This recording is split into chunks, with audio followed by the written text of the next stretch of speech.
discovered she had employed her sister for years using public money, which is against parliamentary rules. Ashley Burke reports. Yasmin Ratanzi calls it an error in judgment, hiring her sister to work at her constituency office.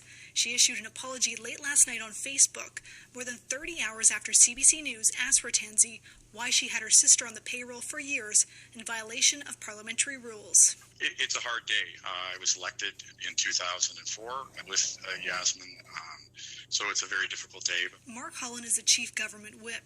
He said the party was not aware of the situation in Ratanzi's office until contacted by the CBC yesterday. We try to have rigorous systems and processes, but clearly this was not caught. CBC spoke to multiple former employees who claim Ratanzi has been covering up hiring her sister since 2017. Ratanzi said she will continue sitting as an independent MP and await guidance from the Ethics Commissioner. Ashley Burke, CBC News, Ottawa. Halifax-based Clearwater Seafoods has announced a $1 billion deal to sell the company to a partnership between Premium Brands of BC and a coalition of Mi'kmaq First Nations. The sale is being described as the single largest investment in the seafood industry by any Indigenous group in Canada. Turning to international news now, a new truce between Armenia and Azerbaijan appears to be holding this morning. The Russian-brokered deal ends 6 weeks of bloodshed over the disputed territory of Nagorno-Karabakh. Our Moscow correspondent Chris Brown has more. In Azerbaijan's capital of Baku, there were tears of joy and elation in the streets when word came of a truce. It means land that tens of thousands of Azerbaijanis had been driven out of 30 years ago will be theirs again. Russian President Vladimir Putin broke the news in a TV address around midnight Moscow time. Putin said Armenia will give up contested territory both in and around Karabakh, and Russian peacekeepers will ensure key roads stay open. Armenia's prime minister refused to use the word defeat, but many see it that way. Last night, furious crowds stormed government offices. There have been several broken ceasefires before this, but with the changed dynamics on the ground, this agreement appears to be sticking. Chris Brown, CBC News, Moscow. Veteran Palestinian peace negotiator Saeb Erekat has died. We need peace, and peace can only be achieved in accordance with the formula of a two-state solution. For the past 3 decades, Erekat was a leading voice during talks between Israel and the Palestinians. He helped negotiate the landmark Oslo Accords in the early 1990s. Erekat tested positive for COVID-19 last month and was moved to a hospital in Israel. Doctors say he was at high risk because of a lung transplant 3 years ago.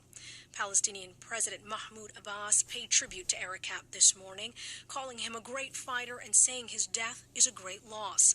He's declared 3 days of national mourning. Saeb Erekat was 65 years old. And finally, the executive producer of Jeopardy says he will honor the dying wishes of Alex Trebek. Last night, Mike Richards began the game show with a tearful message to viewers. We will air his final 35 episodes as they were shot. That's what he wanted. On behalf of everyone here at Jeopardy, thank you for everything, Alex. This is Jeopardy. Alex Trebek was born in Sudbury, Ontario. He died Sunday of pancreatic cancer. He was 80 years old. And that is your world this hour. For CBC News, I'm Ethel Musa.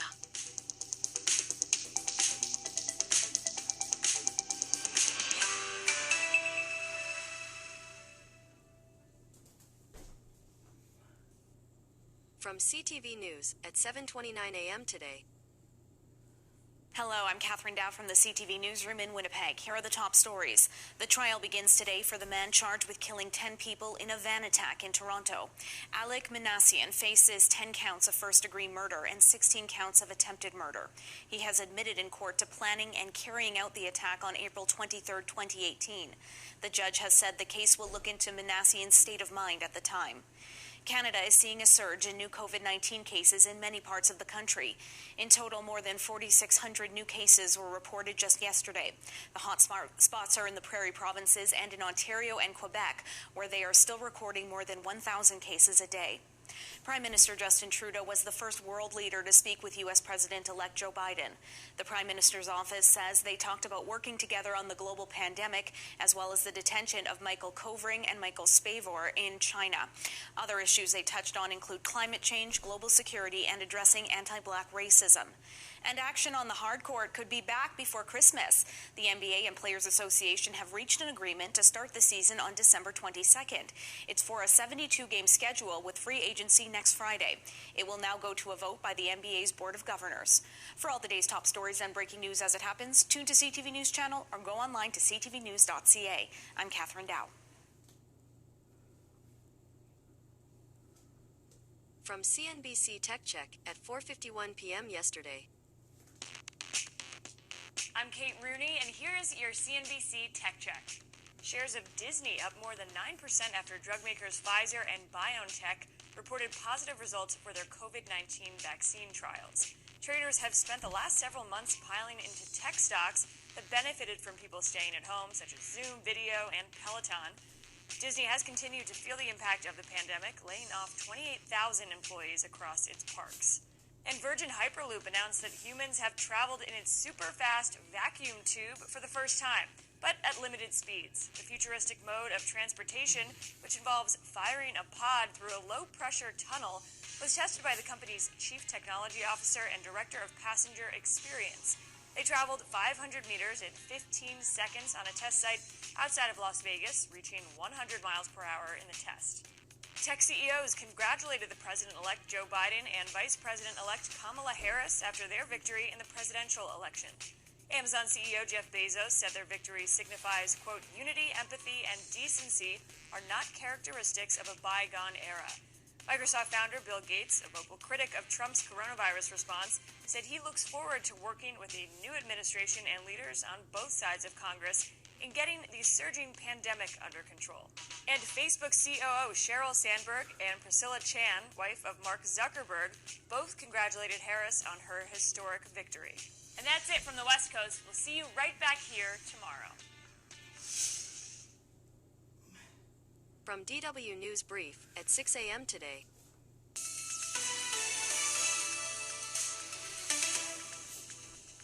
This is DW News, and these are our top stories. Azerbaijan and Armenia have agreed to a peace deal to end the fighting in the disputed Nagorno-Karabakh region.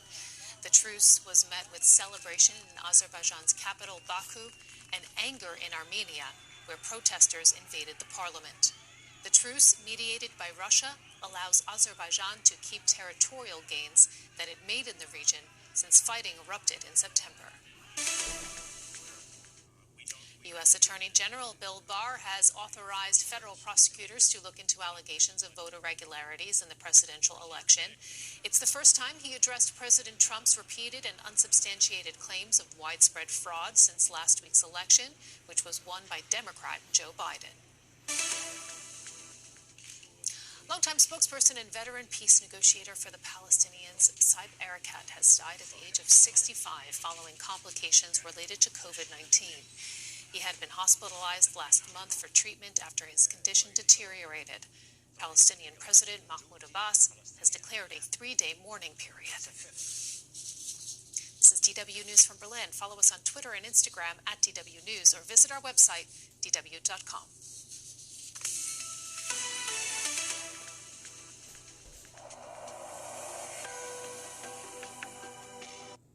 From Bloomberg First Word at 8:23 a.m. today. Senate Majority Leader Mitch McConnell has given President Trump cover for challenging election returns. McConnell says the president is within his rights and has no obligation to accept projections based on vote counts that Joe Biden won. McConnell and other Republican leaders in Congress haven't congratulated Biden since news media called the election in his favor on Saturday. Obamacare returns to the Supreme Court today. Justices will hear arguments over whether the Affordable Care Act is constitutional. The Trump administration and conservative states argue that it's not. They say the entire law was rendered unconstitutional when Congress eliminated the penalty on those who remained uninsured. If the majority conservative court agrees, more than 20 million Americans could be left uninsured. U.S. regulators could give the Boeing 737 MAX the okay to resume commercial service as soon as next week. The FAA is finalizing their review of fixes to the aircraft. Boeing's best-selling jet has been grounded since March of 2019 following 2 fatal crashes. And for the first time ever, there are now 5 people on the planet who are worth more than $100 billion, according to the Bloomberg Billionaire Index. French luxury titan Bernard Arnault joined the club yesterday. Promising results of coronavirus vaccine push stocks higher, including Arnault's LVMH. Global news 24 hours a day on air and on Bloomberg Quick Take, powered by more than 2,700 journalists and analysts in more than 120 countries. I'm Rich Gupta. This is Bloomberg.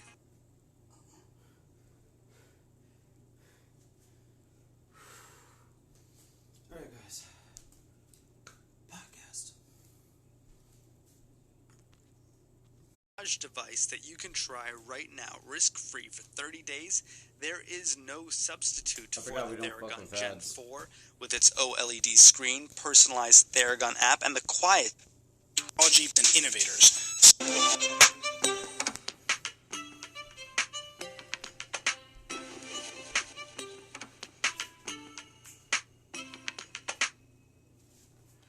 On Monday, I will name a group of leading scientists and experts as transition advisors to help take the Biden-Harris COVID plan and convert it into an action blueprint that will start on January the 20th, 2021.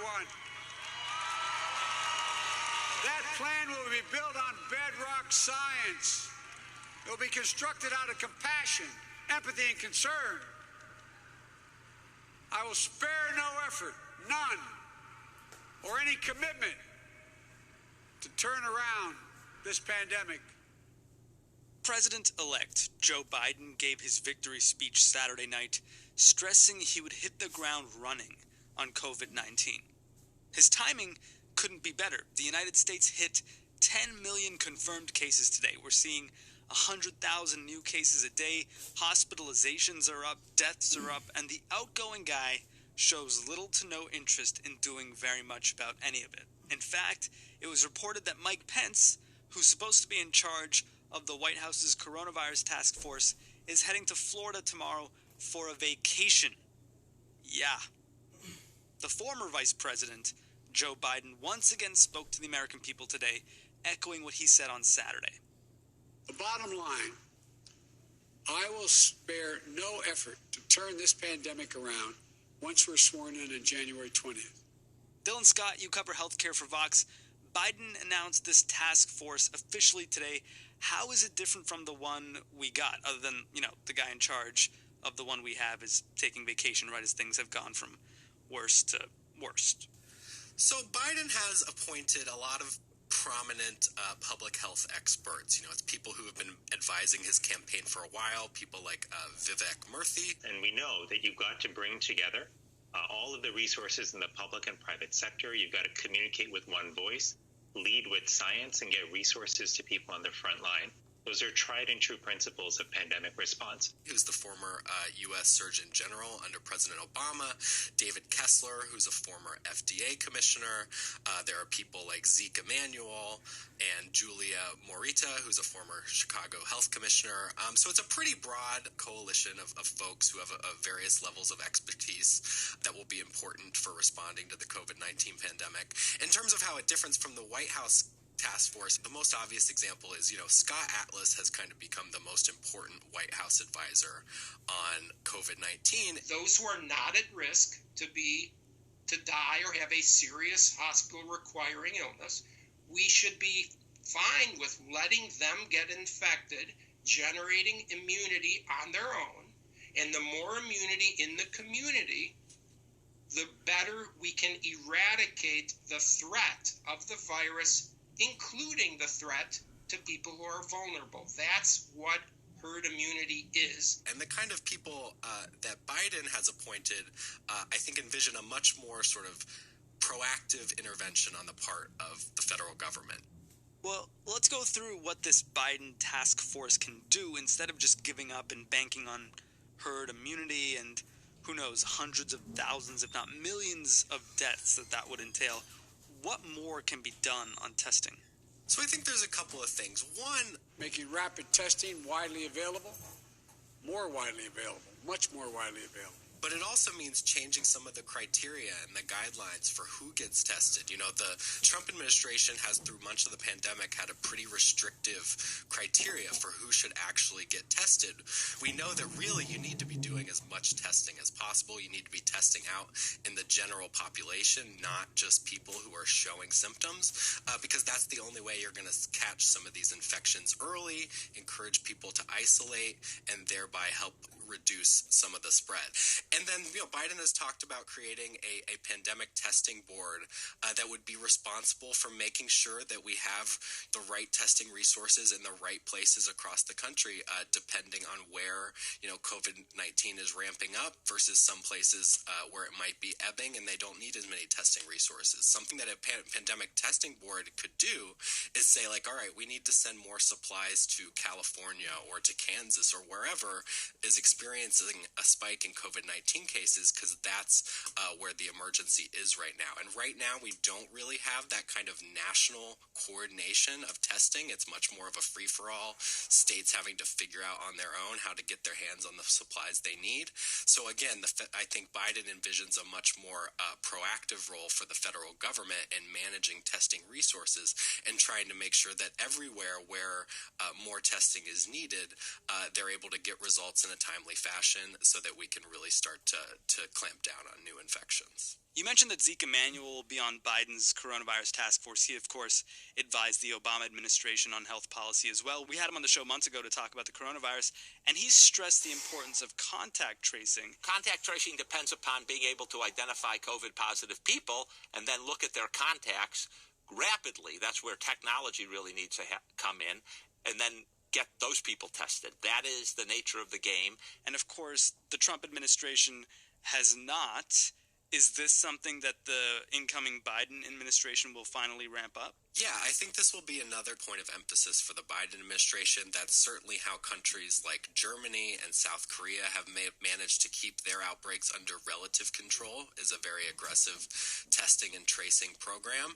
As you say, the Trump administration has really not taken any kind of interest in contact tracing. They haven't focused on just providing the money to hire more contact tracing workers. They haven't taken much of an interest in the digital smartphone applications that could help with contact tracing. This is another thing that's largely been delegated to the states, and it's an area where I think the Biden administration would like to see the federal government take more of a leadership role. Now, this will be an interesting one because Biden has proposed creating this new U.S. public health corps that would basically hire 100,000 people to be spread across the country and oversee these kind of contact tracing efforts. That is probably the kind of thing that would require Congress to get involved and approve the funding to hire those people. And that's one where we'll have to wait and see, what the mood is in the political environment is in January when Biden takes office. Are Republicans in charge of the Senate, or do Democrats have a majority? If Republicans are in charge, is Mitch McConnell willing to approve this kind of funding for the testing and tracing efforts? I think that remains to be seen. I think there are certainly some things that the Biden administration could do administratively to try to encourage states to do more contact tracing, to try to provide them with better guidance about how to do it. But in terms of a big investment into contact tracing, that could be an area where we need more action from Congress. And obviously there's just a lot of uncertainty right now about what Congress will be willing to do under the Biden administration. The president-elect has talked a lot about listening to science. We'll follow the science. We'll follow the science. Let me say that again. And we'll adjust to new data when it comes in. I mean, we can assume that means that he won't have an antagonistic relationship with people like Dr. Fauci. We can assume that we might see the CDC playing a bigger role here than it has under President Trump. what does that actually mean for the nation's ability to fight this virus? When I talked to the folks on the Biden COVID planning team earlier this fall, they really emphasized over and over again that they see one of their most important roles as just providing steady, trustworthy leadership on COVID-19. Because, the polling shows us that most Americans don't trust what they hear from President Trump or from the White House when it comes to the coronavirus. And I think that distrust helps to explain a lot of the problems that we've had. And, one of the things that we've seen under the Trump administration is that it's been, political figures who have often been the face of the federal government, the people who are communicating important information to the public about COVID-19. And I think that is part of the reason that we've seen a lot of distrust in the public, because they can't tell, how much of this is science and how much of this is politics. So I think the Biden folks think that just by putting Anthony Fauci, out in front, or the, whomever the new CDC director might be, just putting them out in front, making them the face of the government response rather than Mike Pence or Trump himself, could do a lot. It doesn't matter your party, your point of view. We could save tens of thousands of lives if everyone would just wear a mask for the next few months. Not Democrat or Republican lives, American lives. Maybe it would save the life of a person who stocks a shelf at your local grocery store. Maybe it saves the life of a member of your place of worship. Maybe it saves the lives of one of your children's teachers. Maybe it saves your life. So please, I implore you, wear a mask. Obviously, there's no guarantees. We are a very polarized country. There's certainly people who are going to be mistrustful of what a Biden White House says about COVID-19, just like there were people who didn't trust the Trump White House. But I think the polling shows pretty clearly that, Americans do want to get on board with a lot of these public health interventions. They do trust Joe Biden more than they trust Donald Trump when it comes to COVID-19. And so I think the Biden administration in waiting is just hoping that having a new face and one who so clearly foregrounds science will make a difference and just kind of help to get Americans all on the same page about what it's going to take to get through this pandemic.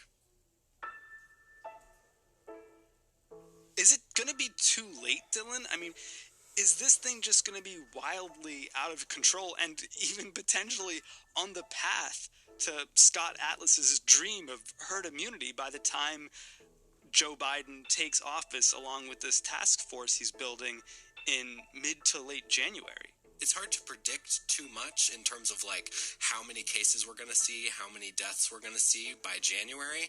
Obviously, we got some very good news on the vaccine today, and that is going to be, probably the top issue for the Biden administration by the time they take over is figuring out vaccine distribution. But yeah, we're in for a difficult couple of months. There's some optimism that even just the prospect of Joe Biden coming into office could help Americans get on board with more social distancing and with wearing masks to try to get us through to the period when a vaccine is ready to be distributed. But yeah, there's little evidence that Donald Trump is going to chart a new course on COVID-19, and there is only so much the Biden transition team can do. So I don't have a lot of hope for the rest of November, December, or the beginning of January. But we'll see how much, Biden, just by being the president-elect, is able to start influencing people's attitudes, and maybe that will help to stem some of the pain that we're likely to experience over the next few months. Dylan, thank you. Thank you. After the break, the very good news about the vaccine today.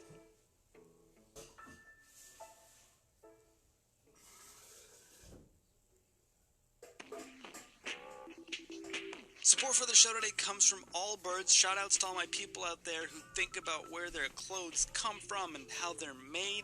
Allbirds does the same. They do it with their shoes. I've told you about Drill Crab Shell this year. Support for the show. It's got SIG for 30 days /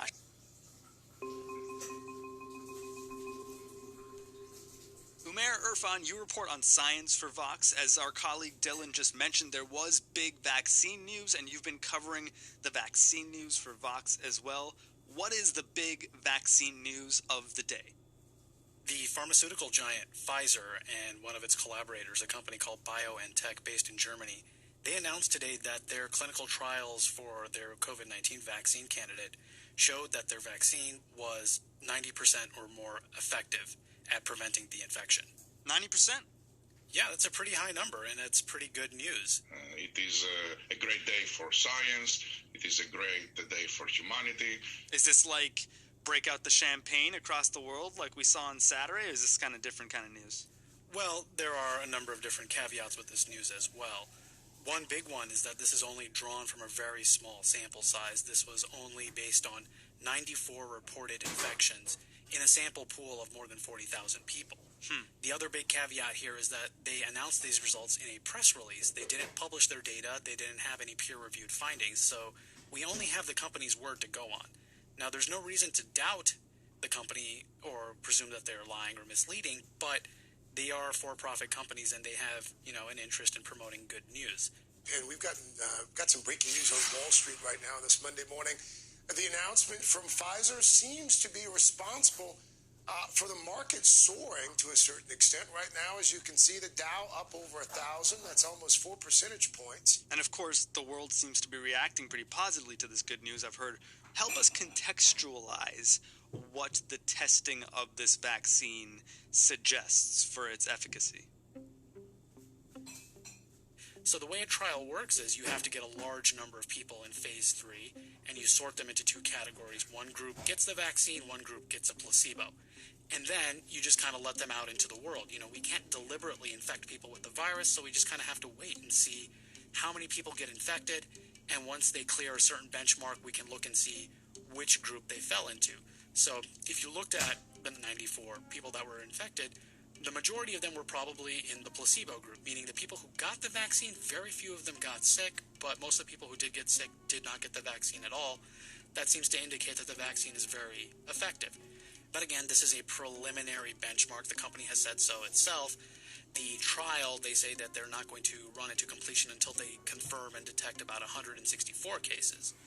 But the early results here are a good sign for the technology. The Pfizer vaccine here is using an mRNA-based vaccine. This is in contrast to more conventional vaccines.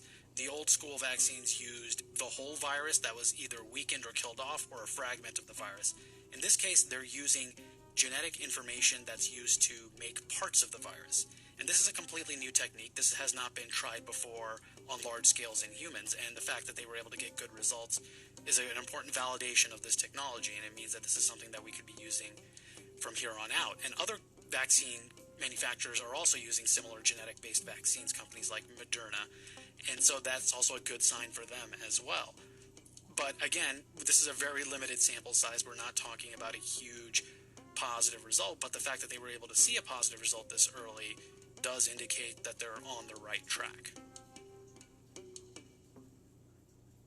What comes next for Pfizer and this vaccine? Well, they say that they are going to continue the trial. The 94 infections in the placebo group is not enough to end the trial, but they do think that within a week or two, they may have enough not to get full authorization, but maybe to get emergency authorization from the Food and Drug Administration. And so this would make the vaccine available to people in very high-risk exposure roles, people like doctors and other frontline health workers. They may have the option of being able to get this vaccine, but very likely it means that before the general public gets it, it will still be a few weeks, if not a few more months, before they can actually get enough usable data to get the full approval.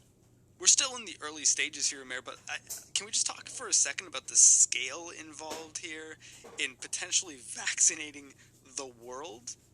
Right. This is going to be one of the biggest challenges here. We're talking about a global pandemic, which means we need to have something that works on that scale. Even our existing vaccines, we're not talking about typically vaccinating 1 billion people with measles vaccines every year. We're trying to target a small number of people, namely, children, babies who were just born, or people who are at highest risk. With COVID-19, just about everyone's at risk, and so we want to be able to blanket this across as many people as possible. That's something that, pharmaceutical industries have not really dealt with at that scale, and they're kind of learning by doing.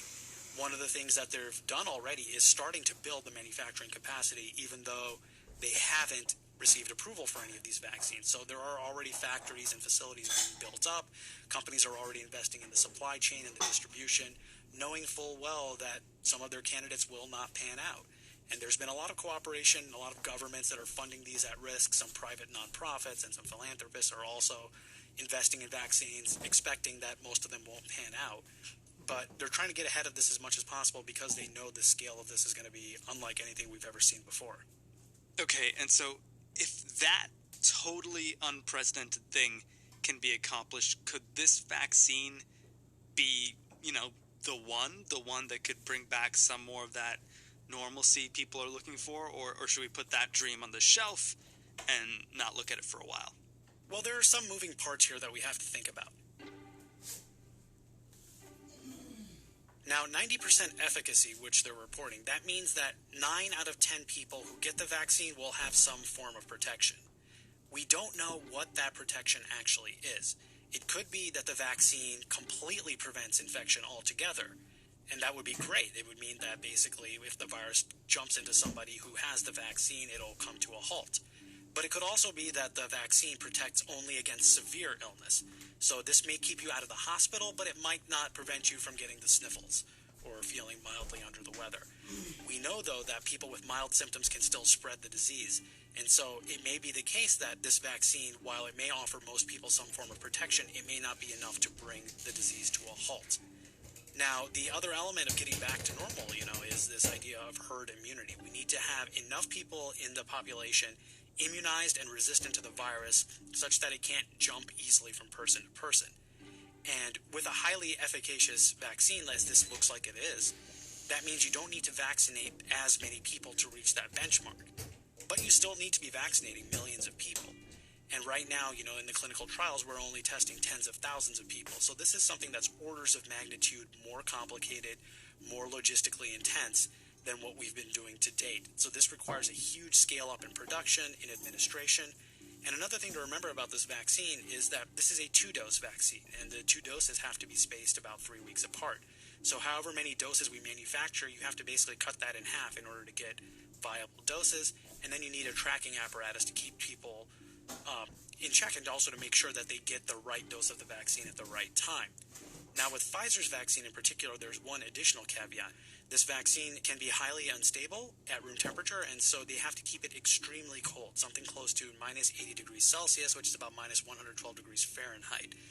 And there are very few freezers or facilities that can actually provide that level of cold. It's certainly not your refrigerator's freezer that can do that, or even a lot of pharmaceutical freezers. These are things that have to be custom designed and special ordered on a large scale in order to distribute this vaccine to everyone that needs it. Now, Pfizer, the company, says that they've been investing a lot in building the infrastructure to transport this. They've developed this box that they say can passively keep this cool for shipping and handling and allow it to get to all the locations where it's needed. But this stands to be one of the big weak links in the vaccination campaign.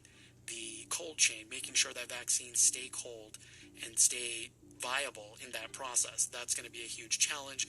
The World Health Organization has reported that somewhere up to half of all vaccines in the world to date get spoiled in transit. So this is a really big problem that we need to resolve if we're going to make sure that this is an effective vaccination campaign. Okay, so this is just orders of magnitude tougher than anything that's ever been done before in the history of humanity. What has Joe Biden said about how he plans on managing the vaccine portion of the equation here? Well, President-elect Joe Biden talked about making this more of a centralized approach. Rather than giving this to the states and local cities to administer, it seems like he wants to have the White House doing more of the management of the production, the distribution of a vaccine like this. That makes sense in some areas, and there are some trade-offs as well. This is already a fairly centralized approach right now because the government is doing so much funding, but now we're going to need a lot more coordination because, well, one, this is a complicated vaccine to distribute and administer, but also we're very likely going to have more than one vaccine, which means that, we need to make sure the best vaccine goes to the right people. And that, again, will require high-level coordination. And I think the Biden administration has shown that it is thinking about these things, and we'll have to see exactly how they plan to tackle these challenges. And, of course, as I discussed with Dylan earlier in the show, this entire coronavirus has been politicized to the point where the whole country seems to have little agreement on one set of facts here. How will Joe Biden get the whole country on board with 1, 2, a number of vaccines? It's hard to say at this point. I mean, this is going to be one of the biggest challenges. Vaccine hesitancy and vaccine acceptance are going to be big hurdles to making sure everybody gets vaccinated. And if you don't get enough people vaccinated, then we won't be able to control the pandemic. Certainly, messaging campaigns are going to be a big part of it, but also building trust with public institutions. Groups like the Food and Drug Administration, for instance, they lost a lot of credibility over the past year because they authorized drugs which seemed like weren't that effective based on political pressure. You may recall hydroxychloroquine, which was given an emergency use authorization after President Trump promoted it aggressively, or similarly things like convalescent plasma that also got an approval even though the data for that were weak. So these institutions need to be rebuilding trust. They need to be a lot more transparent about what kind of information they're using as their benchmarks. And they also need to be communicating with people with messengers that they actually will listen to. So they need to have like a good PR campaign for this vaccine to make sure that everybody who needs to get the vaccine will get it. Well, Umair, I imagine we'll be in touch. Thanks so much for your reporting. No problem. Thanks for having me. Umair Irfan, along with Dylan Scott, he's been covering this pandemic over at Vox.com. I'm Sean Ramespuram. It's Today Explained.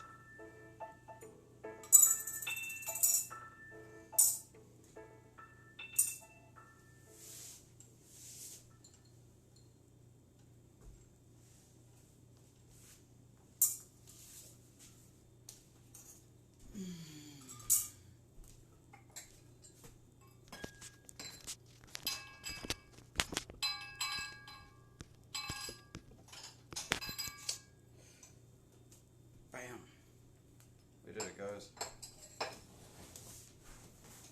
We listened to the news, we did yoga, did a whole episode of podcast, and we did it all while high. All we need now is an affirmation. To work out or not to work out. Noodle, don't noodle. You're too worried about what once was and not what will be. However, there's a saying. Yesterday's history, tomorrow's a mystery, but today's a gift. That is why they call it the present. Guys, thank you so much for joining. I appreciate y'all being here, and I will talk to y'all later. Have a good night.